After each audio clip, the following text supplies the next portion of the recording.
work, you can always check it by yourself in the whatever search engine you use. So that's why I'm going to get directly to what nervous how nerves work on economical level. But first, again, I just briefly tell you what nervous looks like. It's basically several layers network which build application layer on top of the transaction and top of the consensus. And how they work is basically exchange, of course, transactions between different users, providing them with possibility to use these tokens in their application. That's a basic. So, but why I'm paying attention to that particular paper, because there are obviously thousands of them. Doing somewhat similar things, at least how it exactly. seems. Yeah. Not the same thing, because they actually, from my point of view, they have a very good technology.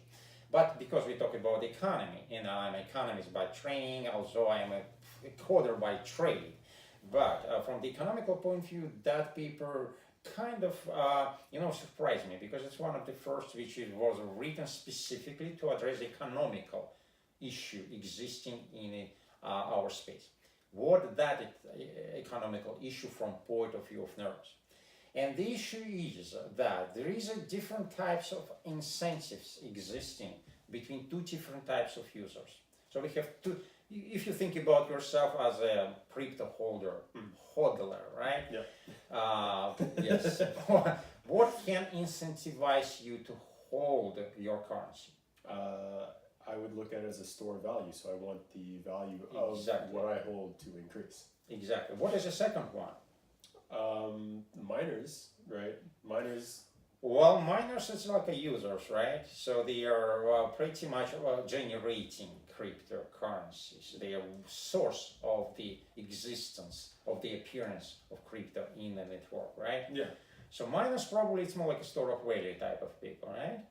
Miners would be they want to increase transactions, right? The more transactions that occur, the more transaction fees they can collect, right?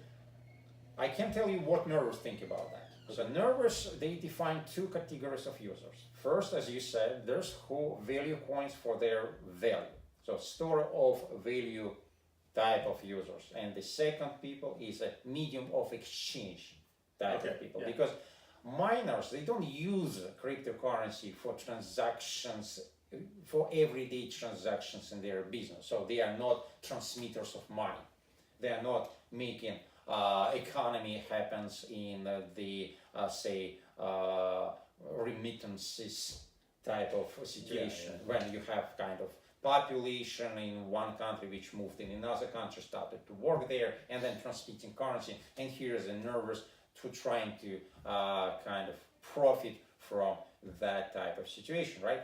And miners, they are not, according to nerves, they are not type of users who value money for their transaction value, for their exchange value, right? They kind of value them for their store of value type of quality, yes. So in Nervous's description, how are miners incentivized then? Like, what happens, what increases to where miners are more incentivized or happier, I guess? Well, I would say that in their paper they do not accentuate specifically miners. They're just talking about the two different type of users. So they're saying that there is again, like store of value and medium of exchange. Okay. And they're saying that what we're doing, what they're proposing to do is to incentivize those two groups differently. They kind of aiming two groups with different types of the propositions. So from one side, they aiming people who say, okay, I am store of value type of person, because it's psychology, right? So holding or transaction, it's always psychology. Some people prefer currency from their transactional value, right? Of course, most of the people in our area prefer it for the future growth perspectives. Yeah. But that's not the point. The point that nervous make it a definition. So, and they're saying, okay, if you are the store of value type of person, so what you prefer? You prefer your currency means something, represent something. Yeah. And that's what they do. They're saying that each and every unit of our currency represent 1 byte. of the memory which application Can creators, utilize. provider can utilize. It means that as soon as the network starts growing, what happens? You're going to require the usage of more bytes. Exactly. There are more and more bytes in this network. Accordingly, the price of the bytes is going to be going down, right? Yeah. And There's more that's supply. because of the supply. Yeah. And that's included in their economical model. So they increase number of their coins according to that supply. So they're looking at that very attention, not saying like voluntarily for us, like for example, Ethereum, they're saying, okay, our inflationary rate per year is like at 2%. Why 2%? Why not 0%? Yeah. Something like this, right? But there's people who created Nervos, they say, no, we just make that monetary policy very aligned to our basically Usage. growth. Yeah, growth Yes. and usage. And that makes you, if you take this coin, less worrying about the real value. You understand what I'm saying? I'm not saying about price, because price might fluctuate, right, Yeah. on the market. But the physical / digital backing of Yes. what you own Exactly. is very obvious and visible. Exactly. So, according to that strategy, their main customers and main holders are store of value holders. That's where Nervos see main crowd of people who are going to be going after their coins, who are going to be using them. Of course, they can use Nervos for transaction as well. But my point being is that I value that type of works because they make a conscious economical decisions. They're not just issuing coins. They're not just making ISOs as everybody else. Just saying, we make an ISO of a specific group of people and we provide specific economic value for them. Again, you have to distinguish here because I'm not talking about technical side because there is a consensus question, there is how many layers, what each of are. We don't talk about that because it's not about that. Everybody who want to know, just read this paper. Well, so what do you think? What's your questions, if you any? So I forgot what my question was. That's okay. So basically, tell me, would you be one of those people who want to be willing to use it? Yes. So my question actually was, I like the idea of attaching the token basically to something that you can directly measure that is directly related to growth, bytes.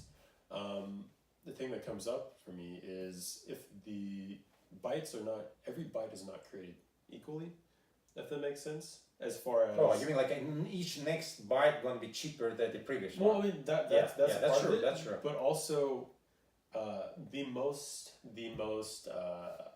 largest in any definition of the word largest application on Nervos might not utilize nearly as many bytes of storage as a small application where someone is trying to store gigabytes worth of video files on the network.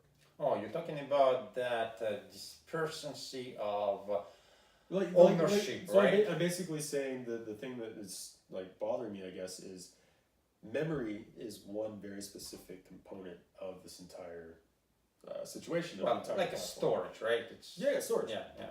But that's not the only marker for growth. Because it's not necessarily memory. It's not like a readily accessible memory. It's maybe like a storage space on a disk or whatever. Yeah. So that's just the one thing is like. So what's bothering you about this one? No, it's just that again, like if I was to decide to use Nervos to test my blockchain video storage solution, and not that many people are using it, but it's utilizing a lot of bytes, that could affect the network differently. It might affect your economy as an application producer because don't forget you're building your application on top of the Nervos platform. Yeah. And it's up to you to decide how many bytes you're going to be using because it's going to be your costs. True. Right? But then, otherwise, how it can work differently because you have to be also an economic agent in the economy which created by Nervos. if you want to be selling your application under the price which you kind of if we're gonna be your sell price gonna be less than the costs of you. It's a red lines, right? Yeah. It's red bottom line. So basically, you're saying you want to run such economy. And my point is that Nervos with such like economy helps you as an application provider to keep track of that, because it directly connects your costs, cost of your memory to the price of the token. Okay. It's kind of, I'm not saying it's like maybe such a direct connection as probably I suggested. No, but but I see. I think in the way you're describing it, it could be like a multi-layered. Yeah. So you have the base layer of the byte connection, and then on top of that, you still have to have your own tokenomic layer that makes sense, right? Exactly. As far as that's true. Pricing of your service, everything. So in that case, when you describe it that way, yeah, I think having the byte connection as the base level foundational like aspect could stabilize or make more useful everything that's built on top of it. And by the way, just to let you know, there's nothing here is sponsored or just suggested by Nervos. I took always white paper just according to my interest in that type of networks or protocol or white paper which people sent me. So it's completely my own opinion, it's independent. And again, the reason I'm talking about that, because that's a first of its kind. That's the first economic paper, which is cool. I think which really is cool. Tokenomics paper, because there are a lot of people who are writing a lot of stuff about their tokens, but it's just nothing to do with real tokenomics, because real tokenomics is exactly what Nervos is doing. They're considering different players in their ecosystem. We can say that it will work or not. I don't know.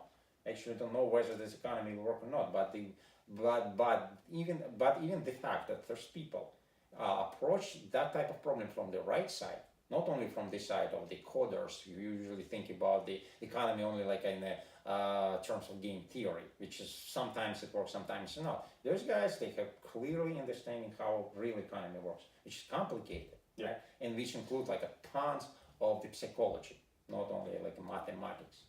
And that's why I like it.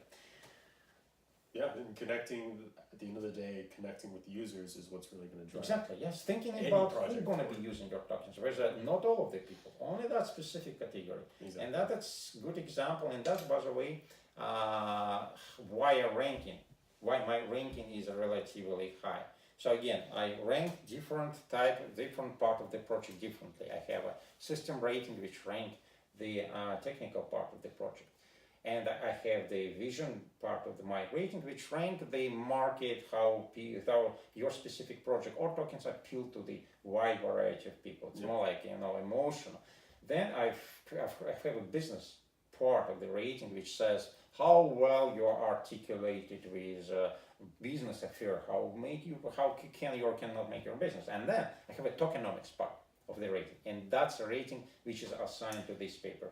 And can I tell you what my rating is? Go for it. Okay, here's so this rating has 4 different categories. First is a sustainability, means that, for example, you can run an economy, but you can run it one day.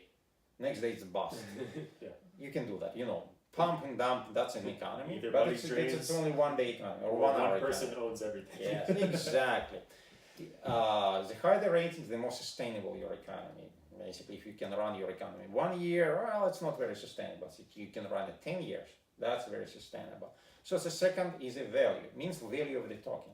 Will the value be growing with time? Will be diminishing? Or at least will it be stable, has it any basis or not? Because there are a lot of people who issue tokens without any understanding how much they need to issue, saying, okay, it's just a number, put like a 220 billion on it. Why 220 billion? No idea. Most of the project we know. Do we know why they put like that? I don't even know why 21 million bitcoins. Okay, I'm not criticizing Bitcoin. I'm just saying that nobody really knows. Yeah, you see, we are really like fundamentalists in these kinds. We are like virtually sitting on top of the Bitcoin. But again, that's a question which economists must ask. How many people, if you issue money, if you have inflation, like how much money you issue? So that's a value. It's whether it's growing, whether it's stable, whether it's diminishing. Then engagement. Engagement, it's pretty much like a psychology, because tokenomics, as I said, it's mainly thinking about psychology. Yeah. And we will be appealing to the potential users. Yeah. That's exactly, yes. And then I have a transactions Transactions, it's the simplest parameter. Cost of the transactions, will it be increasing? Will it be decreasing? So, here's my rating. Sustainability, I rate it like A minus minus. It's A is the highest. Why put two minuses? Because we need to see.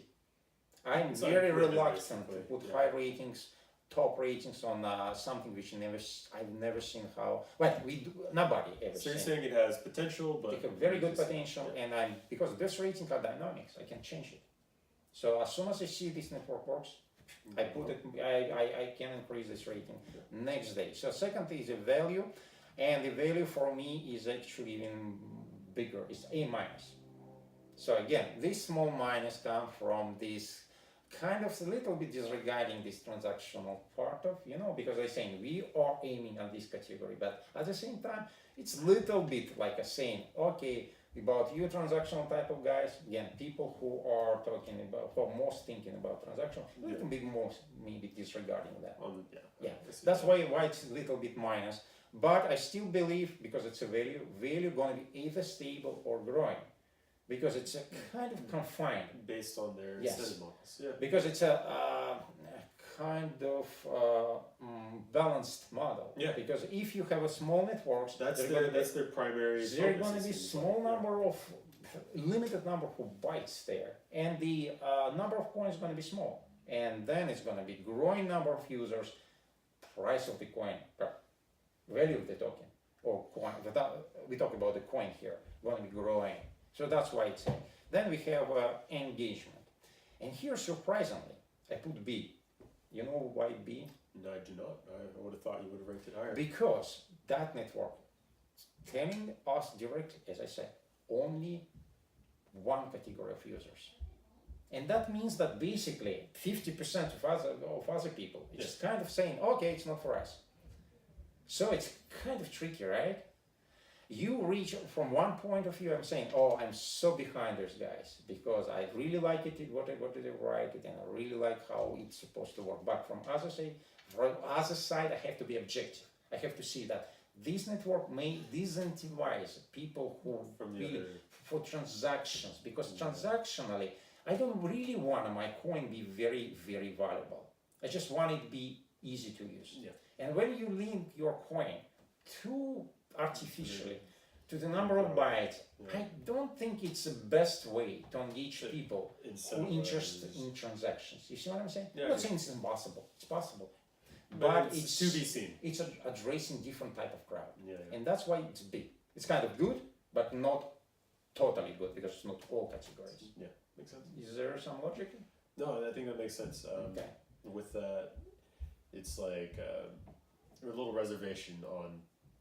At the end of the day, it needs to be seen what the actual what actually happens. Well, that's another category. As I said, yes, I can change this rating if suddenly this coin becomes so popular and everybody's saying we're going to be crazy about that. Well, rating is changing, will be changed. Yeah. So, and then the final part of this rating is transactions. It's basically the cost of transactions. Here a little bit unclear, right? Because they have some types of inflation there. Yeah. And there is no, for me, clear indicators. But based on overall impression, I put B plus here. Because I don't have too much of the ground to put easy, kind of strong A or strong B here. I kind of feel, right, because of overall design that they can keep this transactional cost in control. Because again, you see, it seems like they would have to have thought that out and built that into the. Because transactional costs always depend on miners, right? Yeah. And here's always the dilemma on all of the network, because as soon as all coins are mined, or it's one of the dilemma. If it is a POV or POC, it's POW, it's kind of a miner of the coin. And then what happened to transactional cost? Because miners become incentivized to raise this cost, right? They don't have any other source of income. You mined everything. Of course, with Bitcoin, it will be like 100 years or more. Yeah. But what about other coins? It can be mined more quickly, depending on their strategy. Yes. So I'm not particularly clear on that side of that token, but again, B plus I think pretty much fair, unless we see that it's gonna be better than I expected. So that's concluded, and please make some comments? Yeah, so based on what Yeah. I've learned about Nervos right now, I really like the idea that they focus on the tokenomics. I've said this before. I really think that more projects need to focus on the user side of things, right? We have a lot of Yes. progress in the technical side, but the only way that this technical development gets proven is by scaling it up to a real world, hundreds of millions of users, real applications being used, creating value, and then that value being reflected on the platform that is being utilized. So I give props and kudos to them for focusing on the economic side. I want to see more platforms, more projects do this, and I'm really curious to dive deeper into the technical side of things for Nervos now, as well as watch and see what actually happens when they release their test nets and release new stuff.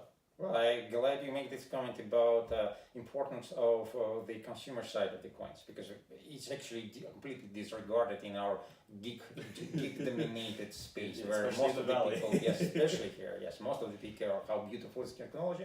Nobody really care. Do you really need it or can use it because it's just beautiful and it must grow in value? Not necessarily. And there's guys one of the first stuff to understand it. And that's part of why I so appreciated this white paper and basically ranked it so high. So that concludes it. Thank you so much again for taking part in this review. Thank you for watching, and please leave your comments underneath this video. Make it as critical as you can. Of course, all thanks also I will appreciate your positive comments as well, but I don't think we are still on the top of our game in that type of podcast, but we will. So thank you again. Here was Svet Sedov. I'm a crypto expert, and I'm programmer, and I'm running an incubator, and I'm running a channel, and I'm running a group in Telegram, Ask Svet About Crypto. Please join. And I'm Chris Gaines, co-founder of The Den. If you're looking to learn how to develop, how to eventually create your own platform or get really involved in this tech, come find us at theden.io online, and we'll see what we can do with you. And also don't forget to like and to subscribe to this video, but also watch our State of the Industry podcast. We release one every week. Svet and myself are always involved, and we dive deep into a lot of the things that are happening in the overall industry, so you can always stay informed. Thank you again. Bye bye. See you next time.